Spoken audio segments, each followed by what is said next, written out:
Before we dive in, here's another show you can enjoy in the True Story FM family of entertainment podcasts. Horror movies get a bad rap. They're cheap thrills, mindless gore, not cinema, blah, blah, blah. But we here at Sitting in the Dark know better. We know that horror is more than just jump scares and chainsaws. It's a reflection of our deepest fears, our anxieties, Okay, and there's a lot of jump scares and chainsaws. Join us, Pete Wright, Tommy Metz III, Kyle Olson, and Keenan Diaz, as we cut into the dark heart of horror cinema. Every episode, we explore a different facet of the genre, from survival horror to home invasions, from zombies to birds. We tickle the tropes, analyze the angles, and sharpen our own axes along the way. We'll introduce you to the classics that shaped the genre. Then the modern masterpieces that are pushing the boundaries of terror. Sitting in the Dark is your guide to navigating the terrifying, thrilling, and sometimes hilariously bad world of horror movies. We'll help you understand why we love to be scared. And maybe even convert you into a horror fan yourself. So turn off the lights, close the basement door, and join us. Sitting in the dark. In a world where podcasts are a dime a dozen, one show dares to stand out from the rest. The Film Board, a podcast unafraid to tell it like it is. We're here for one reason and one reason only. Downloads. That's right. We review new release movies because that's what gets people's attention. But just because we're in it for the clicks doesn't mean we don't take our job seriously. We're part of the Next Reel family of film podcasts, and we're proud of it. Our reviews are just as insightful and thought-provoking as any of our other film podcasts. It's just that this podcast is all about that sweet, sweet SEO. The nectar squoze from the tree of Bing.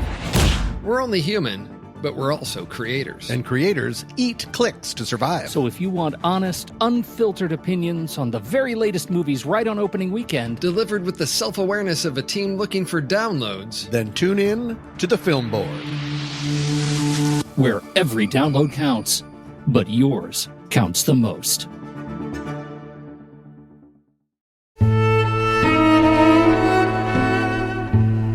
I'm Pete Wright. And I'm Andy Nelson. Welcome to the Next Reel. When the movie ends, our conversation begins. Hannibal is over. Okie dokie. Here we go. The person I'm looking for is quite well known. He's killed 14 people that we know of. You ever think he might come after you? Oh, at least 30 seconds of every day.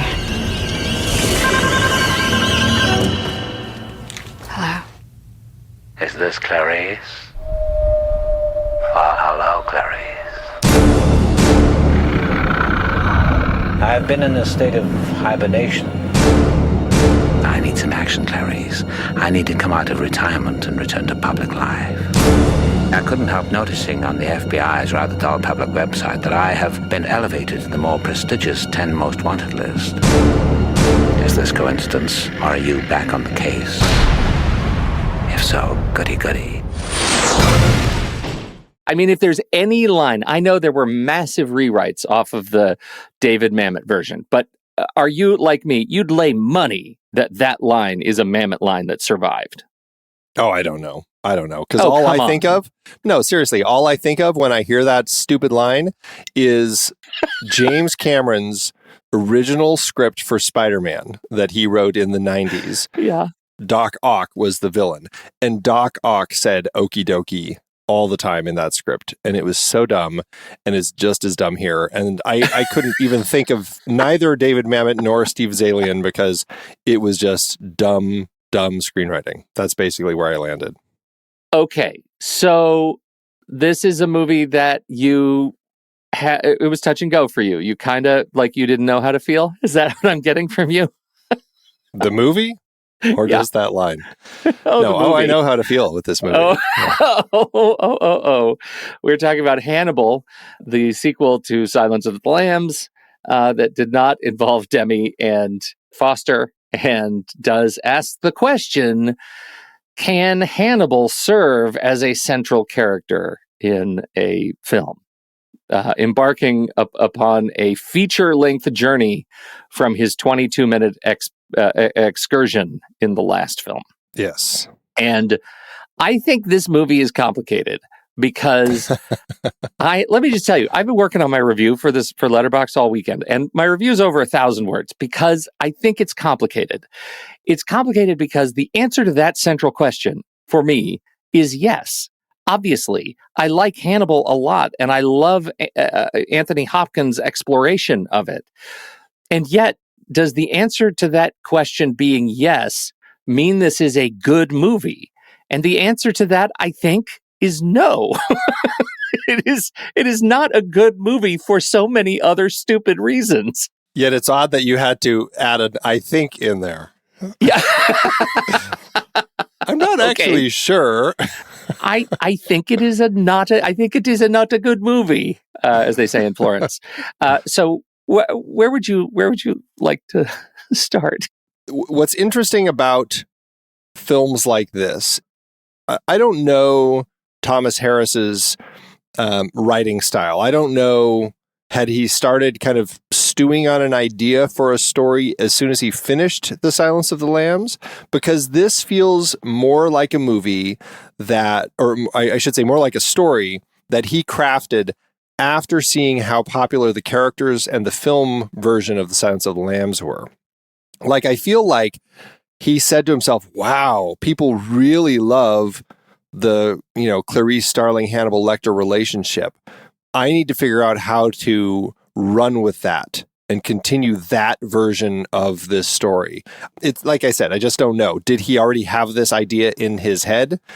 But to me, it doesn't seem like it. To me, it feels like this was a version that came of the birth of the explosion in popularity of that story, of the actors winning Oscars for their performance, of that film just doing so incredibly well. This feels like a film that he just wanted to figure out how can he tie these characters together in a bigger way. And because of that, it just ends up ringing more false to me throughout the entire duration. Well, I mean, it's obviously it's hard to armchair an author's process, but I do know that this book was in the works in Harris's process for years, like after Silence of the Lambs. So I think it might be disingenuous to say that it felt like a response to the success of Hannibal. I do think that he had this story somewhere in him. Are you familiar? I've been spending time with the book because I actually loved the book. I loved the book the same way I loved the book American Psycho. Like, it is a hard book to read, and it does things with these characters that are diabolical, that are not transitioned to the movie. And so what is your level of familiarity with the book? Can we talk just a bit about that? I read it when it came out. Like, this was one of those books, after Silence of the Lambs, I really enjoyed Lecter and enjoyed this world. I read Silence of the Lambs and really enjoyed it. And I had seen Silence of the Lambs many times. When the book came out, I picked it up and I read it right away and quickly. And I enjoyed a lot of it. And then it got to the ending and I'm like, well, I just think that he couldn't figure out what to do with this because it just went crazy and just went in a direction that I couldn't buy into. See, I think I'm an island. I loved the end of the book. So what happens at the end of the book, and we'll talk about the movie in a bit, but what happens at the end of the book is he's drugged Clarice, he has nursed her to health, and effectively over the course of the movie unveiled that the FBI has been using her and is gaslighting her, and it's just they've taken advantage of her to the point where over the course of the book, she changes sides. And she is now a Lecter partner, and they go off together at the end of the book after eating Krenler's brains. And there is something so vicious about that, and so vicious to the character, that I think only an author who has written these other completely diabolical psychological thrillers like Red Dragon and Silence of the Lambs can possibly get away with. I think he didn't get away with it really to the point that he had to give permission to Scott to change the ending for the film. And I don't care for it. I think that is maybe too strong a language. I think it's a cowardly move, because I actually think they've set Clarice up to be someone in a weakened state. And I don't look at it as if they are trampling on that character, as Jodie Foster has said. I look at it as a bold move, an unexpected move that actually deals more broadly with the fragility of human psyche. That's what the end of that book was all about. And it's not pretty, but it didn't get an answer. Well, but I think part of the issue that also falls into all of this is that I think Clarice as a character is treated so much more poorly in this book and in this story than in Silence of the Lambs. In both cases, and I don't mean just strictly as a character, I just mean the perspective of the writers and the filmmakers and everyone behind it just treat her much more poorly. It feels more misogynistic than Silence of the Lambs. In Silence of the Lambs, it felt like there was a purpose to the misogyny and the way that Clarice was being treated. Like, it actually feels like it's part of the story. It feels like something that she's perpetually working against and through so that she can prove her strength. And here it felt like these people just really didn't like women. Like, I'm just like, is this coming from Thomas Harris? Is it coming, if anyone, it's coming from David Mamet? Because that's certainly something that, I'm like, maybe that's what they left with David Mamet's version is all the actual hatred of women. But, and it could have been Zaillian, I don't know. But it just felt like, as I was watching this, I'm like, God, these people just don't feel like any of them actually like the character of Clarice, and they just feel like they're just being mean to her. Like, there were, like, the way that the FBI was behaving, I'm like, this, like, I just kept going, this makes no sense. Like, why are they, like, she has to clear out her desk and get out of here? They're not just going to, like, ask a few other people, hey, what happened at this shootout? It's like, there's so many instances throughout the film where it just is people bagging on her and putting her down and basically pushing her aside for largely like no reason other than just to have it in there. And that's why I felt like these people don't like this character of Clarice, and they're making this weird case where the only person in the world who actually likes Clarice is Hannibal. And I'm just like, I couldn't buy into just that central foundation of the story, regardless of the ending of which version you go with. Well, I think this is a really good point, and it gets exactly to what I'm trying to say inarticulately. I'm going to try it again. That in the book, we actually get a journey of Clarice that is so deeply let down by the agency and the nation she serves that it becomes believable for me that she would change sides, that she's so broken by the end that she'd change sides. The movie, we don't have any of that. And so she, unlike in Silence of the Lambs, has nothing to bounce off of, right? She's now this supposedly wizened, experienced agent, and nobody likes her to no end. There's no reason for them to just hate on her all the time. And in case of the case against her where she has to clear out her desk, it's totally purposeless. Like, do they expect no one has seen movies before? Like, even if you have no experience in law enforcement, you see something like that, you've seen movies where they try to address it with some at least professional decorum. And in this case, she gets none of it. And that just sort of cuts the thread of believability for her character arc in this movie. I don't believe it all the way to the end that she's able to sustain her allegiance, all the way through, what happens to her. I find it very, very frustrating. And so I think I'm with you. Maybe not for exactly the same reason, but I think we agree. Well, I think we agree about the film. I just also don't think that the book worked as far as like once we got to that whole ending of her suddenly, having finally able to get out of the drugs and realize I do really love this crazy eater of people. Yeah, just let's run off to Argentina together. I don't think she ever said it like she was running through a valley of lilies. I really think that it was a little bit more subdued than That's you the put only it, way possibly. Lecter would want it, though. Okay. So the movie. Andy, there is a movie in here that I really want to watch, and I kind of wish Clarice wasn't in it. Because the Lecter stuff and the experience we get from the book, where we have an extensive sequence, an extended segment of the book is Lecter's background in Florence as Dr. Fell.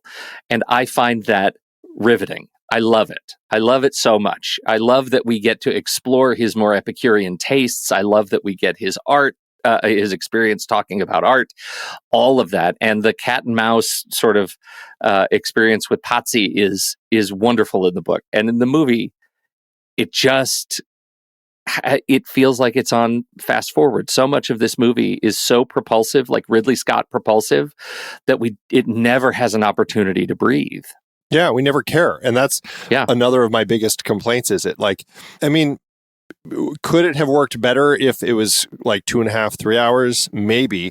But I think the problem is it is kind of a big story. And I think you're right. Like this, I think the story of Lecter living in Florence as this other doctor of art and, everything, I think that's a much more interesting journey. And watching, like, if we had this story, remove Clarice from the equation, if it was a story about, and just focusing on Hannibal, like it's in the title, and he's on the run, he's living in Florence, he's made a life for himself, and this cop starts getting close and figuring out who he is, and then you also have all the stuff. I mean, even leave the stuff with Mason Verger in there, and that whole pursuit to find him so that they can get back to him.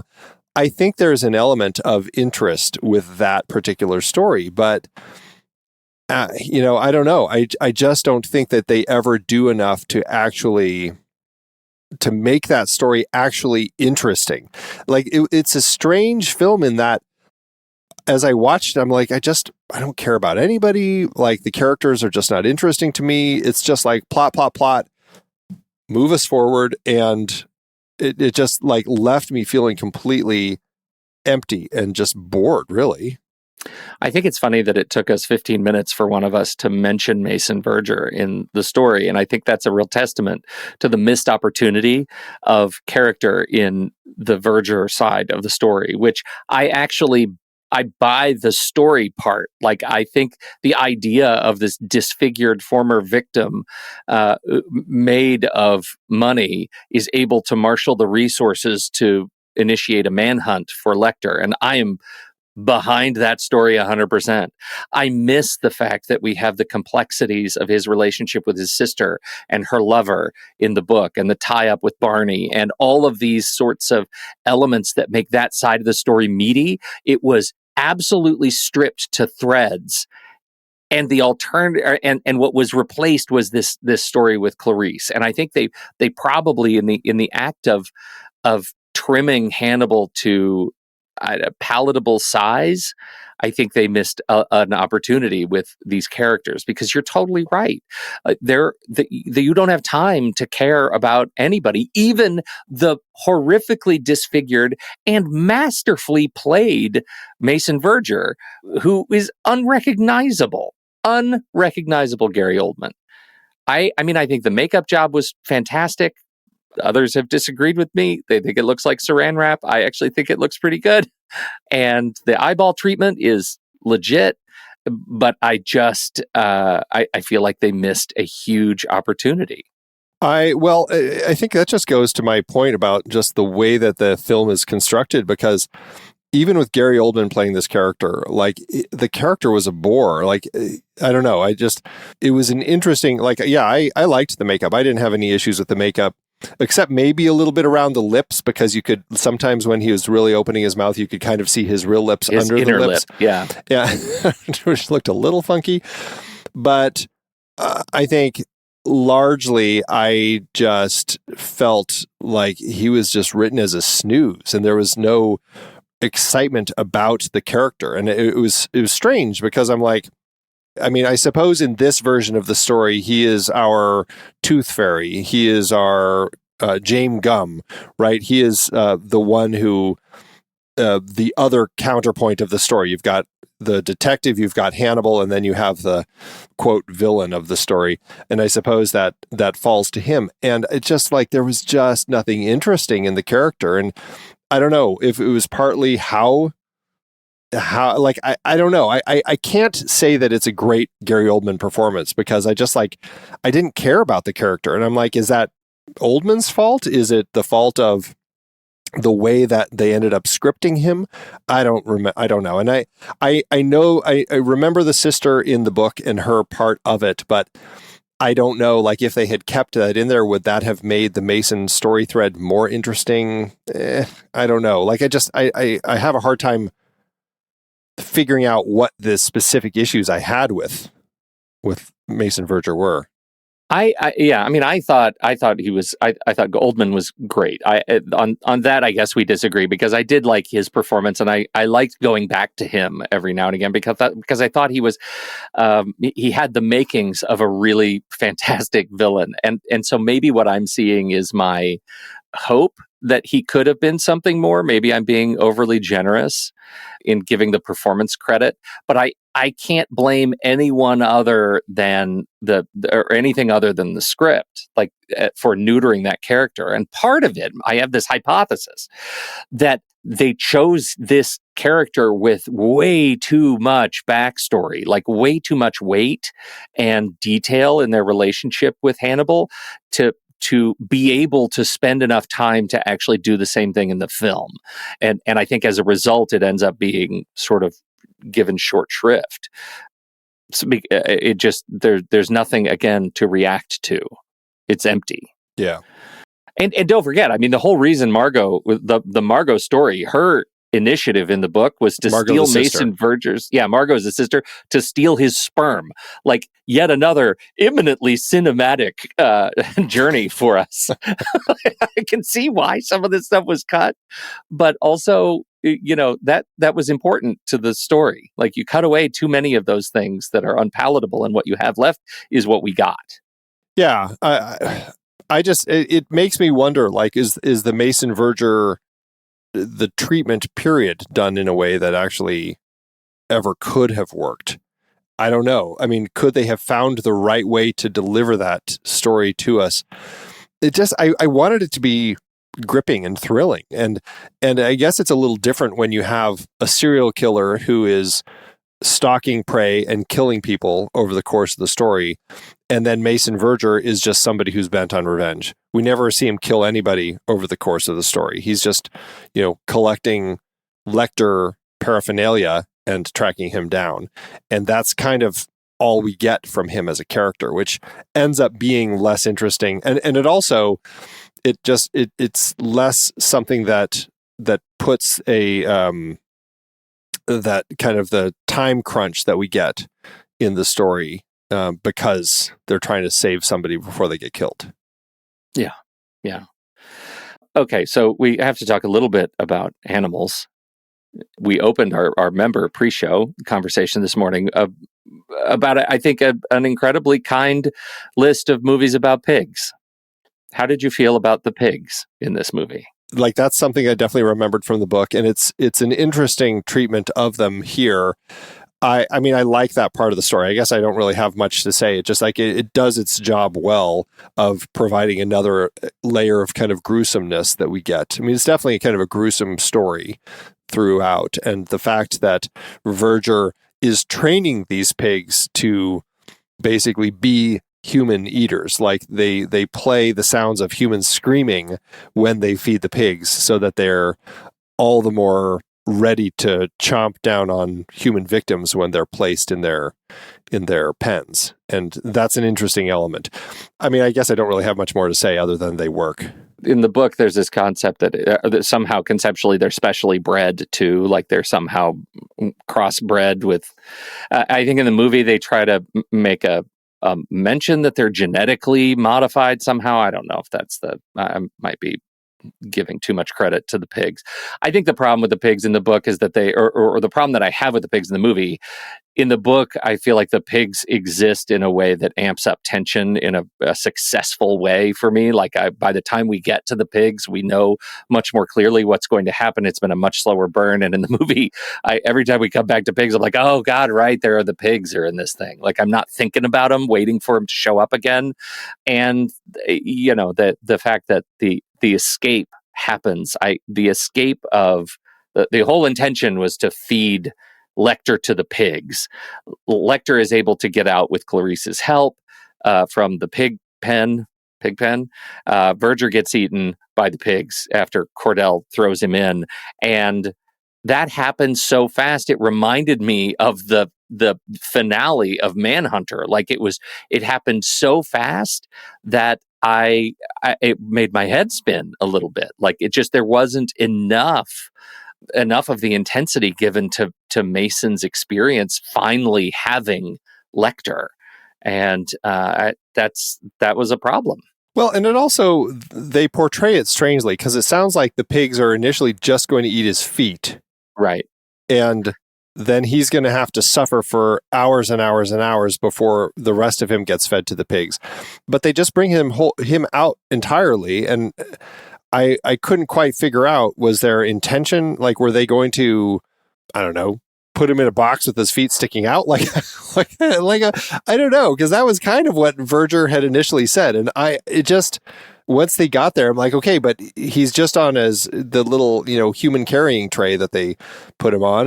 And I guess, I don't know, maybe Clarice interrupted them from finishing the setup, but it just didn't make any sense, because it just seemed like, for somebody who is so bent on really it sounded like torturing Lecter slowly for a prolonged period of time. Honestly, I was kind of expecting something more along the lines of what you get in The Girl with the Dragon Tattoo, with the crazy basement torture chamber, where you'd have people down there that you could torture for weeks and weeks and weeks. And I assumed that Verger would want something more with that. And yeah, maybe feed the pigs his feet at one point, and then just kind of like maybe his hand the next week or whatever. And it never goes down any of those roads. It's just like, yeah, we're just going to bring him out entirely. So it seemed like they kind of gave up on that concept once they had introduced it. Yeah, no, I think you're right. And do you remember in the book how they handled feet? I thought that that's what they were going to do, is cut off a foot and feed it to the pigs to give them a taste of Hannibal or something. I thought that was the diabolical pruning of Hannibal, but my memory is foggy. I think the pigs are interesting, a shocking element. People don't think of pigs, I don't think, as evil man-eaters. And so that makes the addition of them in this book, I think, interesting. And in the movie, they are underutilized as a threat. They are made less threatening. It's an interesting, weirdly, I mean, considering we have pigs in the book, we also have Barney eating pigeons. Like, you don't really get that, but my recollection, you don't get that in the movie, but my recollection in the book is he saves that he rescues the dead body of the pigeon, lets its partner mourn, and then he like plucks it and cooks it. Like, he just kind of eats what he finds. And so he's eating the pigeons. And then you also have Verger, his sister, takes their electric eel and like shoves it down his throat and kills him that way. After sticking the cattle prod up his butt to get the semen sample. Yeah. Yeah. So there's a lot that is truly cinematic, I think, is what you're saying. A lot of animals. Super cinematic. Jeez, this book. Oh my goodness. Can we, we kind of didn't even touch on this whole point, but we have an entirely new Starling here. Julianne Moore stepped in to play the role after Jodie Foster. I love how careful she's been in the way that she talked about it. It clearly didn't want to be part of it. She didn't like how Starling was treated in this book. Neither did Demme. That was another part that he didn't like, of the many. And you get this sense that she turned them down with as much aplomb as an actor of much prominence needs to, and said, I actually was I was filming another project and I couldn't do it. Like, to say, like, that's her legit excuse. But she also is just like, but I really hated what they did with Starling. Like, and yeah, I've already said it. I completely agree. I don't like Starling in this. Starling is okay, but I don't like what they've done with how everyone else treats her. It's a real problem in this story. Like, it's just hate. And Julianne Moore comes in and does it. And I can't say I was wowed.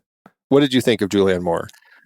You know, I think the biggest challenge that I have with the complaints with Julianne Moore is that they all center on this, or many of the complaints about her performance center on somehow on her accent, that she has a problematic accent that doesn't line up with what Foster was doing. And I find that so short-sighted. There are so many more things about the character to be frustrated about than the accent. Why are we focusing on the accent? I didn't actually have a problem with the accent because I think I was too busy being frustrated with the fact that she was being marshaled out of the FBI for tenuous reasons in the film that caused me to second guess my experience with the film. And so, no, I didn't have that much of a problem with how to, and you know, these performances, I have no reason to blame the actor for any of these things, because I think this starts and ends with the script and the adaptation. And that's her choices are the choices that come from a big discussion around how to treat that character. And I don't blame Julianne Moore for any of that. I think she could have been fine if the character had been better. Yeah, I mean, I think she's obviously an incredible actress. She's done a lot of amazing performances, and she could have been totally fine here. It boils down to again, my initial hatred for the story, period. Like, I just don't think it was a story that needed to have Starling in it. And again, going back to my very initial point, this feels like a story that Thomas Harris put together strictly because Silence of the Lambs was so popular. Like, I think that he would have been served so much better had he just continued a story of following Hannibal Lecter. Like, that would have been a much more interesting story. Drop her out of it, or a character who pops in at certain points. But I just really didn't care for it. And Julianne Moore is doing her best, but it's just not great. The problem is that if we don't have Julianne Moore, how do we have her getting real angry with Ray Liotta? And without Ray Liotta doing his Ray Liotta thing, how do we get mad at the law enforcement institutions of the United States? I mean, I will say, I enjoy, it's weird to say, but I enjoy the brain eating sequence. I enjoy the way that plays. That's really a fascinating bit. Ray Liotta, his character had been in Silence of the Lambs, but that actor who played Paul Krendler in that particular story had sadly passed away a few years after making Silence of the Lambs. And so that was Ron Vaughter who played him. And we only meet him, I think, in Memphis in the airplane hangar. I think that's where he comes into the story briefly. Ray Liotta brings Ray Liotta. And so you're just kind of getting that Ray Liotta energy in that character. Again, super hateful character. And it's just like to a point where I really struggled buying into the character, period. And I felt like they're writing this character in a way, and Ray Liotta casting him, I suppose, and then having him play his Ray Liotta-ness in it in a way that just makes you hate him, because we're going to be getting that brain sequence later. And I think that's really it. And it just ends up playing as just like, again, just not a character or any scene that ends up working for me. I don't have that much of a problem with the Liotta performance or the Liotta character. Like, I understand that he's a hateful character. He's Kevin Bacon in The Last Axel F, right? Like, he's just a hateful member of law enforcement, and he's trucking around all of the stereotypes, and it's unpleasant, but you're right. Like, the answer to that unpleasantness that he gets to bounce off of is getting his brain eaten, and doing it while lucid, being Ray Liotta, is awesome. Like, that is an awesome scene for me. And so even if it doesn't come with the same sort of stakes that comes in the book, in the film, I enjoy the fact that his brain is being eaten while he's still alive and that he's fed parts of it to himself. Like, that is grotesque and amazing. And so I'm here for it. And I can't think of a better actor to be able to pull off that kind of smarminess than Ray Liotta after seeing it. Like, there's no chance. So I'm kind of here for it. Look, I'm here for the brain eating. I think that that's the sort of scene that plays well in a story about Hannibal Lecter. Like, it worked so perfectly. It's just like, there's just Ray Liotta ended up, like, that character, I should say, ends up being nothing other than just like the worst type of archetype, or not even archetype. It's just like, is so stereotypical that it's just like, it's boring. Like, there's nothing interesting about the character. And it's just like I almost would rather have had them eating Mason Verger's brain, because the Paul Credler character was just an unnecessary element in the film. Okay. Well, at this point, I'm thinking, I really look forward to your take on the subsequent films in this series, if this is where we are for Hannibal.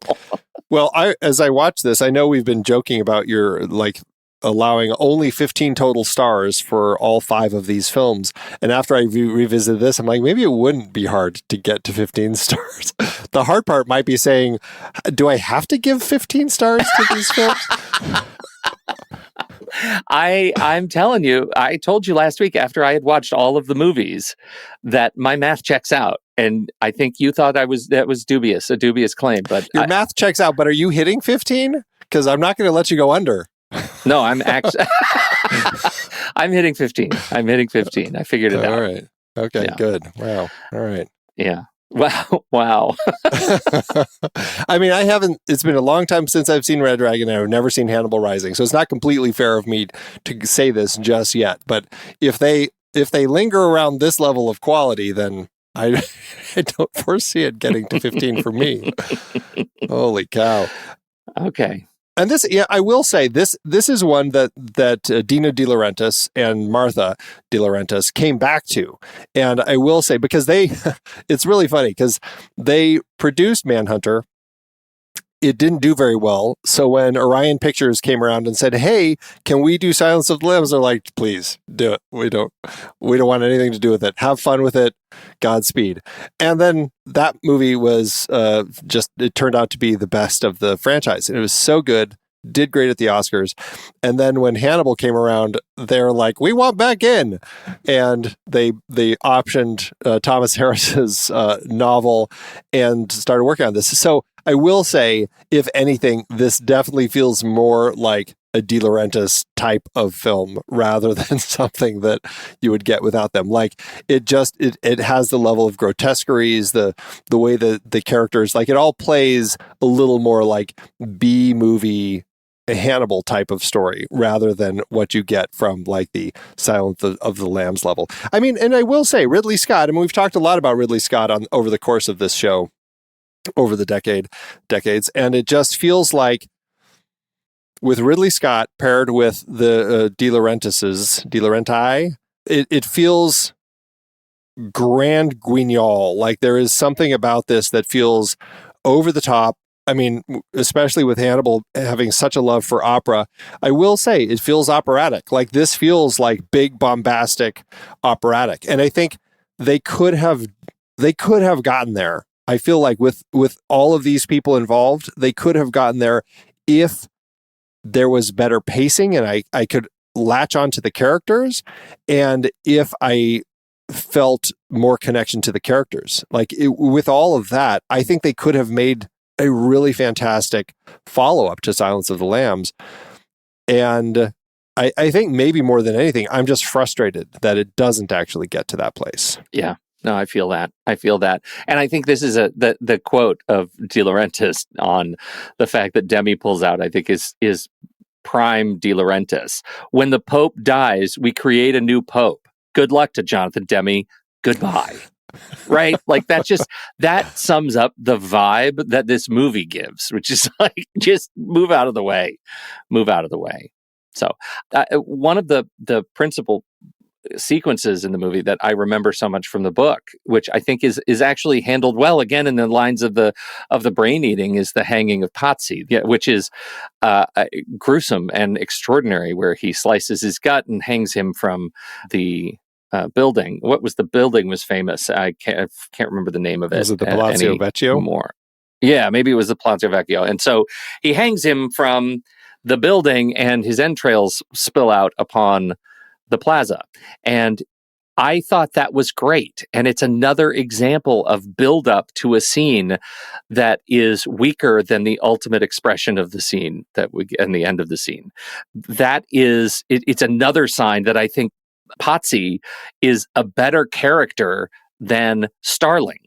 And in fact, had we been able to move on from Starling and just live in this Italy space for a while, we would have had, I think, a much more interesting and tight story, because it all exists in one place. And I think that would have been tremendous. I can't remember. Were you on Team Patsy? Did you like the fact that we got a little Patsy? It feels sidetracked in this movie, but in the spirit of what could have been. It doesn't feel sidetracked to me, because, I mean, it's more than half the film. Like, we spend a lot of time in Italy on this particular story.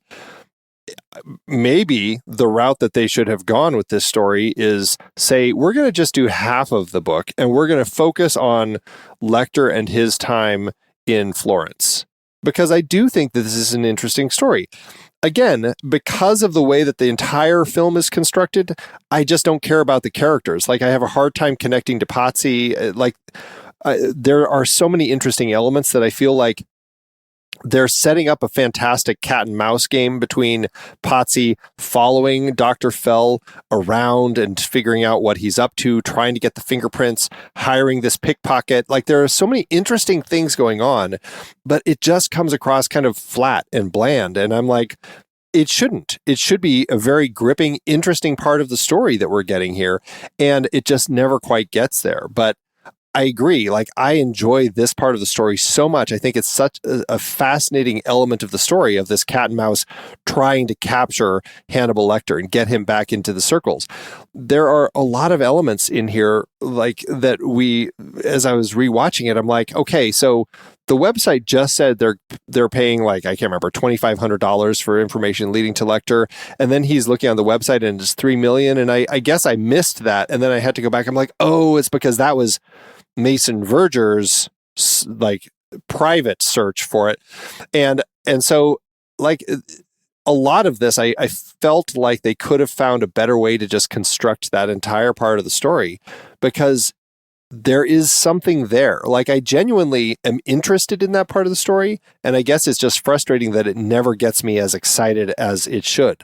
Like, I want to be on the edge of my seat as the pickpocket is tailing Lecter, trying to figure out how can I get myself into a place where he's going to grab my wrist and go through that whole thing. And it never quite does, because, like, you're perpetually like, Lecter knows what's going on. He's always the smartest man in the room, and he's going to figure it out. And I don't know, maybe what I needed is to have a sense that Lecter had let his guard down a little bit. Like, maybe that would have helped. Like, he was getting comfortable and might have been slipping a little bit to the point where, you know, you're not quite sure, like, are they going to be able to pull all this off? And it just, like, I don't know. And I don't know, maybe it's the way that Ridley Scott shot it. There's definitely some shooting styles throughout I wasn't as much a fan of, but it's an interesting part of the story. I wish that it had better treatment. I need you to talk more about the shooting styles you weren't a fan of, and particularly the Ridley Scottness of the movie, because I found this movie hard to, like, if you gave me a set of Ridley Scott movies but didn't tell me which ones were Ridley Scott and which ones weren't, mixed up, I don't think I would have picked this movie out as a Ridley Scott movie. And yet I note Ridley Scott as a director of having a fingerprint that I can usually pick out. So what was it about this movie that didn't appeal to you in terms of how he handled the film? Well, I mean, just the pacing in general, I just didn't feel ever gripped me. And this is coming off of Gladiator, which was a thrill of a film. I mean, just starting with the fish market sequence with Starling, it's just like there was nothing exciting about that sequence. The shootout was kind of boring and flat. Like nothing gripped me, and it just felt like it's just here. We're just having a shootout, a bunch of people pulling their guns out and stuff. And it like, was it rushed? I don't think the production was rushed, but I think that the actual story that they were in the editing, like when they compressed it down to, I can't remember what the running time was. It was 2 hours and 20 minutes. Is that what we're at? We're just at 2 hours, right? Yeah. This is a film that felt like it needed a little more time. 2 hours and 11 minutes. 131 minutes. Yeah. Like I didn't care about these sequences, like the fish market sequence. And again, it could go to the way that the characters were set up, but I'm just like, by the time we got into this shootout in the fish market, I'm just like, okay, one, I couldn't tell who the hell was like shooting, and like it would show somebody shooting, somebody getting hit, somebody shooting, somebody getting hit, but it wasn't connected. Like, did the person who we just saw, is that the person who just hit the person that or like nothing, like you weren't getting good film storytelling structure where it was pieced in a way where it was like clarity provided in the production. So that's part of it. I also really struggled with the, and I'm forgetting if this is the name, but like the step, is it step printing? In the edit, when they, like in the Mason Verger flashbacks where you do that, where you just kind of little chunks of it, and it makes it kind of jumping a lot in the footage. And that came across very choppy, and because it felt like handheld footage, like it almost seemed to be designed in a way where they didn't want to actually let us see that it was Anthony Hopkins and Gary Oldman together. Like, it's just like, okay, I see somebody with long hair and Lecter-ish sort of person, but it was rushed. It just looked like a sloppy style to decide to use for flashbacks like that. So there were a lot of those sorts of things throughout the story that I don't know. I feel like Ridley Scott has done much better work, and this just felt like it wasn't one of the films that stands up for him. The problem for me was that it felt like there were sequences that tried to engage action through what felt to me like Michael Bay sort of techniques. Like it felt like, what was Ambulance was the one that was shot with all drones. What was the Netflix one that wasn't Ryan Reynolds in it? It was terrible. It was Six Underground. Six Underground. Yeah. Where you have these sequences that attempt to use camera and shake and, tracking shot, very, very fast, disjointed tracking shots to build intensity, and do so in a way that I think was it doesn't work. Like I couldn't, they're in broad daylight, and I couldn't make sense of how people were shooting at each other in many of the sequences. It's very confusing and not intense. And as soon as I'm confused and not intense, I'm disconnected. And I think that's just a real problem. It didn't feel like Ridley Scott. It just didn't feel like Ridley Scott to me. There are elements that feel more Ridley Scott than others. And I feel like when we get some of the stuff in Florence, it feels a little more like him and just the way that he's bouncing the characters off of each other. But largely it just, I don't know, the whole thing ends up feeling rushed to me, and it just feels like Ridley Scott has done such better films than this. Yeah, it's a tough one. Well, crud. Score? Do you like the score? I do like the score. I actually like what Hans Zimmer is doing here. I mean, I don't put it up there with like top Hans Zimmer scores or anything like that, but I think that it's a good one. I do think that it's enjoyable. And, largely, as much as I was talking about the look and everything, as much as I struggle with so much of the look, I still like a lot of the cinematography. Like there's a lot of mood and tone that he's creating throughout that actually looks pretty good. And that's, I think, a lot of the Ridley Scott-ness of it. It's just some of the pacing and that step processing that I just really struggled with.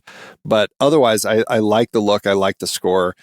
But yeah, I just, there are so many other issues that I have with the film that it's hard to get past all of that, I'll tell you an issue I don't have with the film is the poster. I love the poster.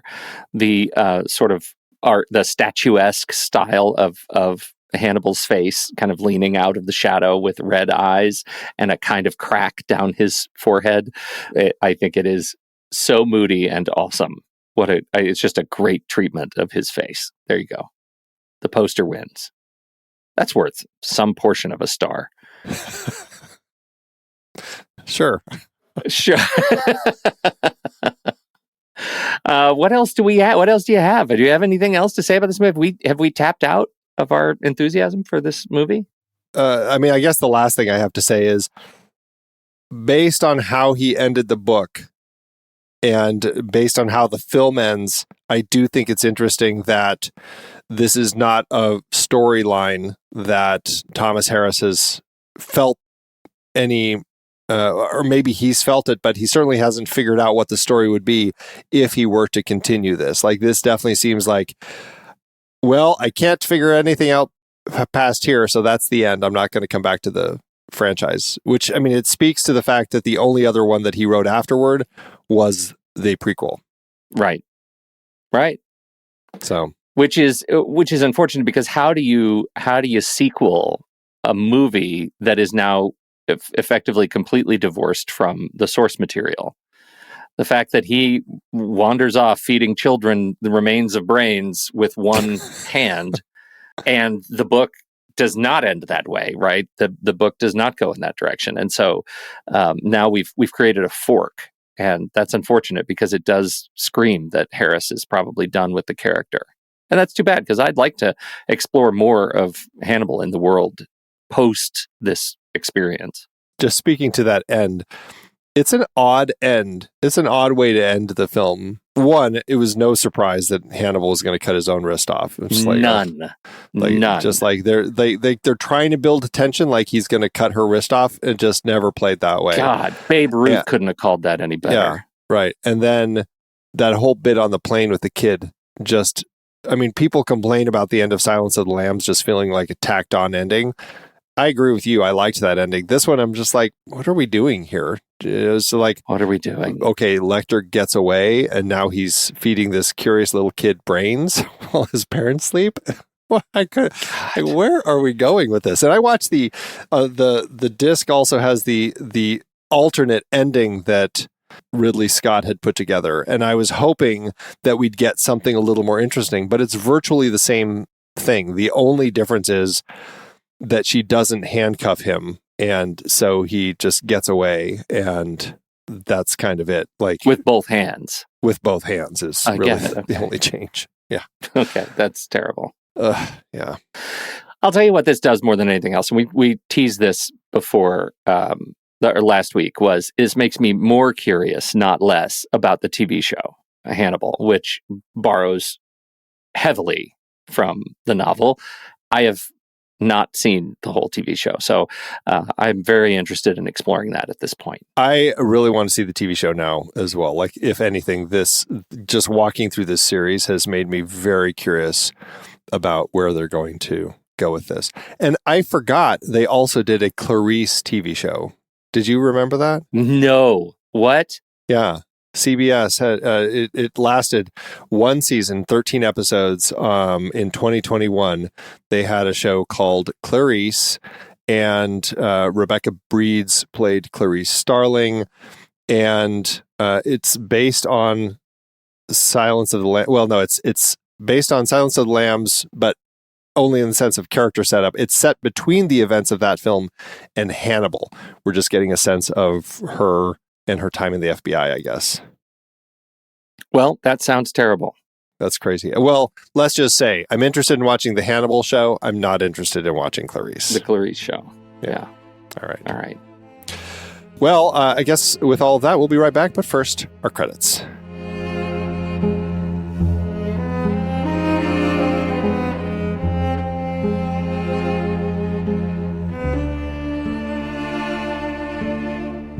The Next Reel is a production of True Story FM. Engineering by Andy Nelson. Music by Yod Nir. Jerusalem Symphony Orchestra with Yishai Steckler featuring Tali Ketsef, Romy Koppelman, Eric Satie, Oriel Novella, and Eli Catlin. Andy usually finds all the stats for the awards and numbers at the-numbers.com, boxofficemojo.com, imdb.com, and wikipedia.org. Find the show at truestory.fm, and if your podcast app allows ratings and reviews, please consider doing that for our show.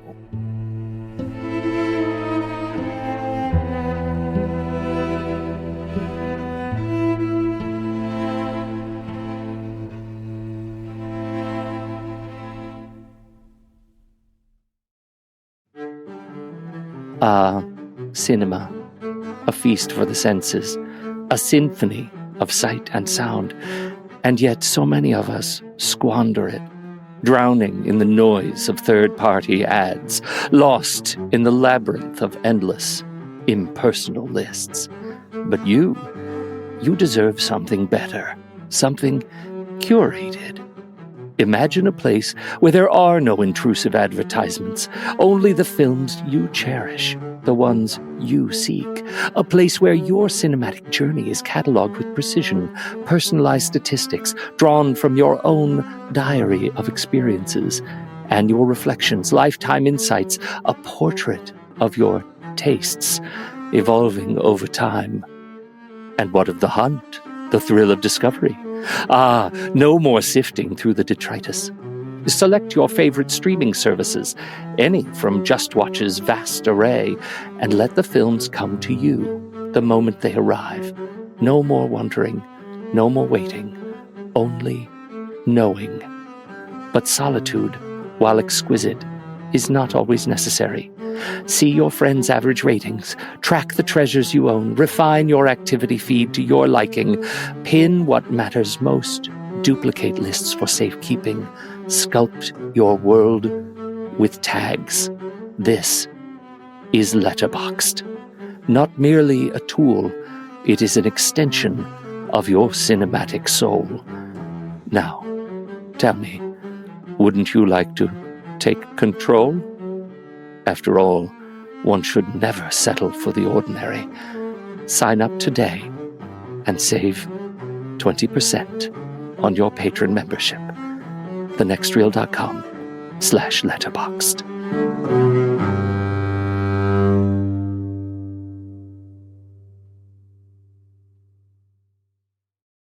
Andy, a new segment. It's called References.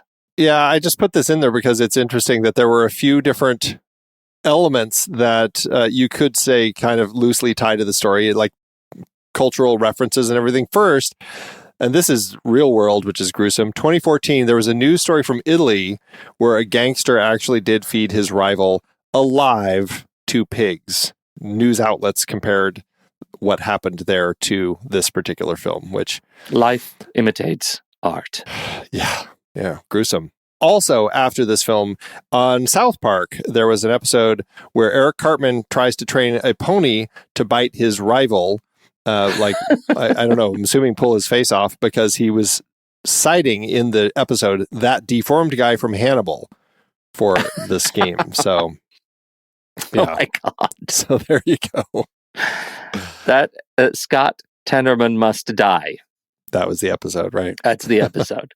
Oh my God. All right, how to do it award season.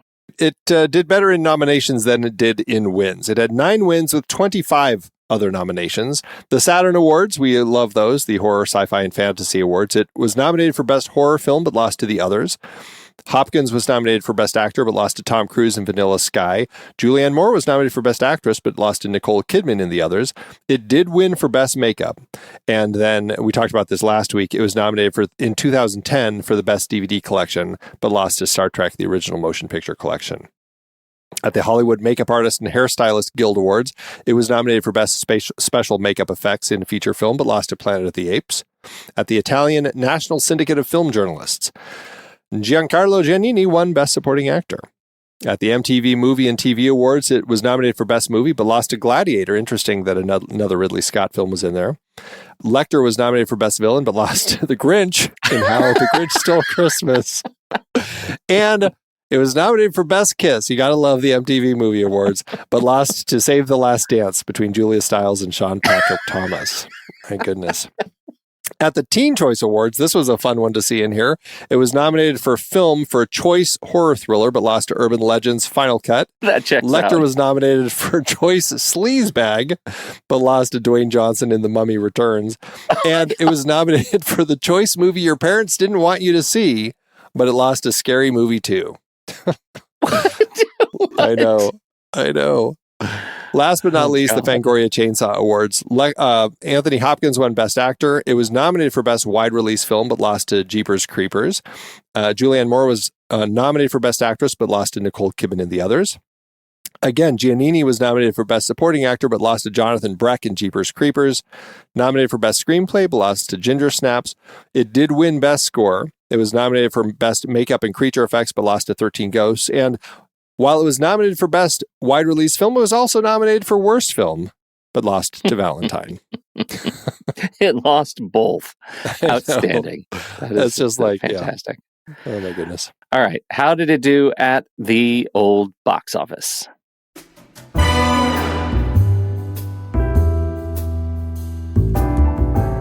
Well, leave it to Ridley to land a budget 3.5 times bigger than what Demme had just 10 years earlier. That's right. He had a whopping budget of $87 million, or $155.7 million in today's dollars. The movie opened February 9th, 2001, again aiming for that Valentine's counter-programming opposite Saving Silverman. It opened in the #1 spot, where it stayed for 3 weeks, and in the top 10 for 6 weeks. It would go on to become the 10th highest grossing film of the year, earning $165.1 million domestically and $186.6 million internationally, for a total gross of $629.5 million in today's dollars. That's still less than what The Silence of the Lambs did, and when you look at its adjusted profit per finished minute, $3.6 million, it's clear that Scott's length also didn't help out, as it's still less than Silence, which was just over $5 million. Still, it's a success at the box office and meant we had a quick turnaround for the very next film.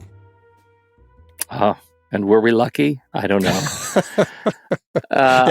Who wins there? Who wins? Yeah, who wins in the race to the next Hannibal film? I feel like we got an interesting swing that ultimately didn't work out. I liked it more than you. That hasn't necessarily swayed me in this conversation, because I think we both agree this was not a great film. I remember enjoying it more than I did this go around when I saw it in theaters in 2001. I didn't like it. I didn't like the book. I enjoyed up to a point, and then it just kind of went off the rails. The film never really completely clicked for me, but I liked it more the first time. This time, it just was problem after problem. I really struggled from start to finish with it. Okay. I know. Here we go. Well, we'll be right back for our ratings, but first, here's the trailer for next week's movie. Brett Ratner's prequel/remake of Manhunter is the 2002 film Red Dragon.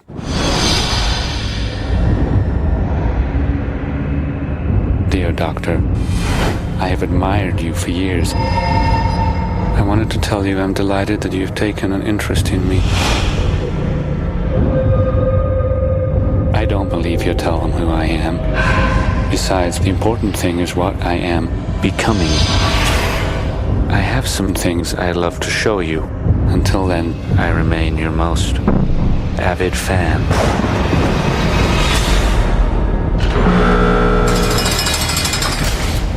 Two families killed a month apart in their homes.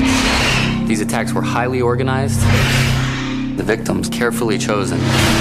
This one is gonna go on and on.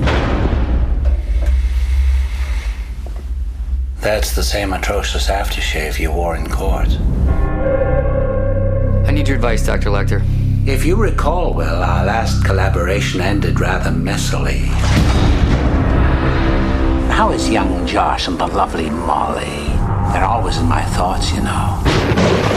So it's true the Lecter's actually helping with your investigation.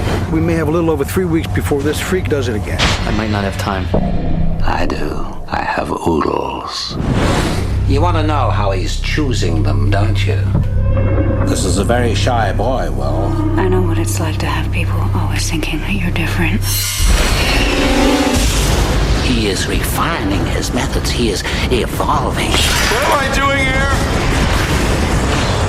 No one will ever be safe around you, Will.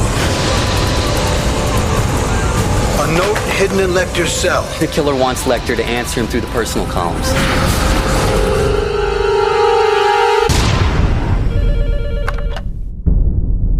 have to give me your home address. Hi. I'm a friend of your father's. Open your eyes. No. I am the dragon. Give me what I need. Before me, you tremble.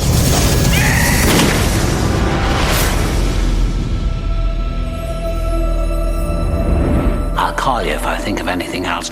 Would you perhaps like to leave me a home number?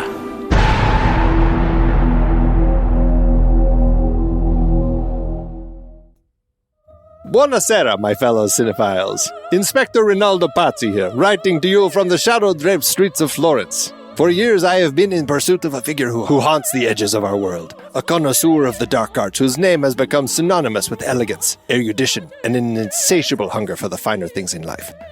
But as I've followed the trail of the illustrious Dr. Hannibal Lecter, I've come to realize that we share more than just a fascination with the macabre. We are both, in our own ways, seekers of beauty, of exquisite experiences that elevate the soul and tantalize the senses. And now I have discovered a secret that even the good doctor himself would covet. A portal to a world of cinematic wonders, an exclusive society where the silver screen reigns supreme. I speak, of course, of the Next Reel's membership program. Imagine it, my friends. Early access to ad-free episodes, each one a sumptuous feast for the mind and the imagination. Monthly bonus content, rare and precious morsels that will leave you craving more.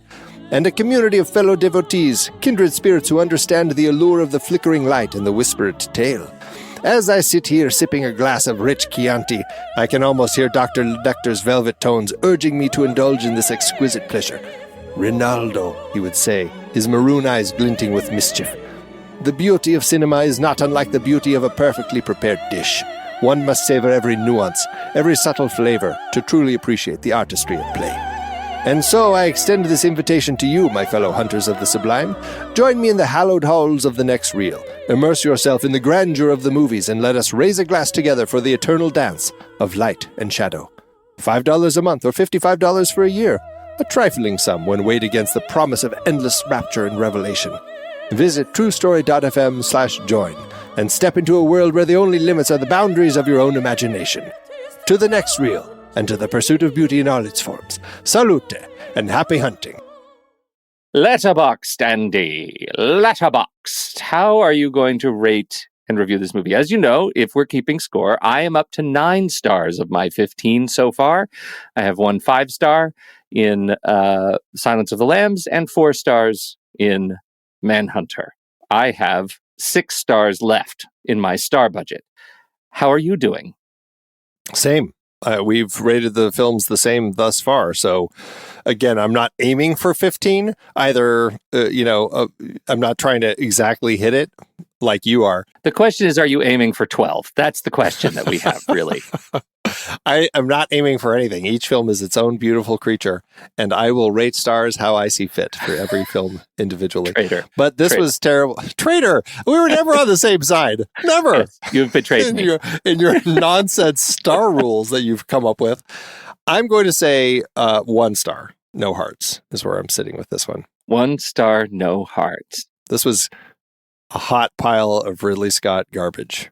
All right. So, Andy, on the road to 12 stars. I am going to give this 2 stars because some of the hot garbage was succulent. Gross. Are you giving it a heart? 2 stars and a heart, or 2 stars, no heart? 2 stars, no heart. I don't actually, this very well may have been my last watch of this movie. I think I'm done. I certainly hope it's the last time I have to watch it. This was good. This was house cleaning. This was catharsis. I'm finished with this movie. Yeah, me too. Well, that will average out to 1.5 stars, no hearts over on our Letterboxd account, which is at the Next Reel. You can find me there at Soda Creek Film. You can find Pete there at Pete Wright. So what did you think about Hannibal? We would certainly love to hear your thoughts on this one. Hop into the Show Talk channel over in our Discord community, where we will be talking about the movie this week. When the movie ends, our conversation begins.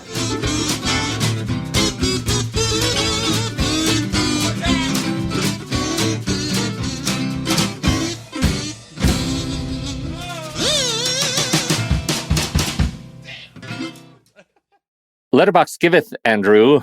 As Letterboxd always doeth.